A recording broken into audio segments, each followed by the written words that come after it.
1850 గ్రాముల గంజాయి స్వాధీనం. ముద్దాయిల నుండి 2 సెల్ ఫోన్లు, 3100 రూపాయల నగదు స్వాధీనం. ముగ్గురు ముద్దాయిల అరెస్ట్. సత్తెనపల్లి డీఎస్పీ మేకల హనుమంతరావు. టుడే టీవీ ప్రతినిధి దుగ్గి నాగేశ్వరరావు. 1850 గ్రాముల గంజాయి, 2 సెల్ ఫోన్లు, 3100 నగదును ముగ్గురు ముద్దాయిల నుండి సత్తెనపల్లి పోలీసులు స్వాధీనం చేసుకున్న సంఘటన మంగళవారం జరిగింది. సత్తెనపల్లి డీఎస్పీ మేకల హనుమంతరావు కథనం మేరకు వివరాలు ఇలా ఉన్నాయి. పల్నాడు జిల్లా superintendent of police Kanchi Srinivasa Rao గారి ఆదేశాల మేరకు సత్తెనపల్లి డీఎస్పీ మేకల హనుమంతరావు గారి పర్యవేక్షణలో సిఐ ఎంవి సుబ్బారావు సూచనల మేరకు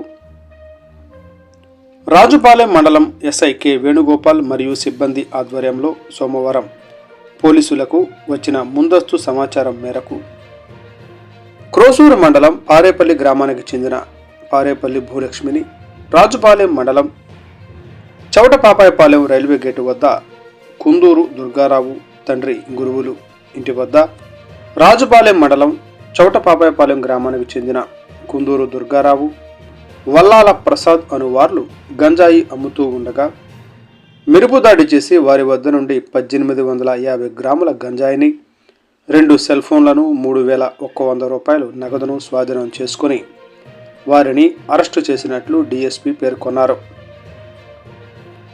ముద్దాయిలు ఇచ్చిన సమాచారం మేరకు నర్సీపట్నం మండలం చింతపల్లి గ్రామానికి చెందిన రవి అనే అతను వీరికి గంజాయి సరఫరా చేస్తున్నట్లు తెలిపారు. త్వరలో అతన్ని కూడా అరెస్టు చేయనున్నట్లు ఈ సందర్భంగా డీఎస్పీ మేకల హనుమంతరావు పేర్కొన్నారు. ఈ దాడుల్లో పాల్గొన్న పోలీస్ సిబ్బందిని డీఎస్పీ అభినందించారు. ఈ సందర్భంగా ఆయన మాట్లాడుతూ, ఎలాంటి అసాంఘిక కార్యక్రమాలు పాల్పడినా నేరస్తులు అవుతారని, ప్రజలు తగు జాగ్రత్తగా బాధ్యతగా వ్యవహరించాలని, ఎవరూ మోసగాళ్ల మాటలు నమ్మి అలాంటి వారి వలలో పడవద్దు అని తెలిపారు. మీ చుట్టుప్రక్కల జరిగే అసాంఘిక కార్యక్రమాలపై వెంటనే పోలీసులకు సమాచారం అందించాలని కోరారు. ఇలా సమాచారం అందించిన వారి యొక్క వివరాలను గోప్యంగా ఉంచుతామని పేర్కొన్నారు. ప్రజలు, పోలీసులు సమన్వయంతో వ్యవహరించినప్పుడే నేరాలను అదుపు చేయడానికి వీలు కలుగుతుందని ఈ సందర్భంగా ఆయన తెలిపారు. ప్రజల సహకారం ఎంతైనా అవసరమని ఆయన అన్నారు.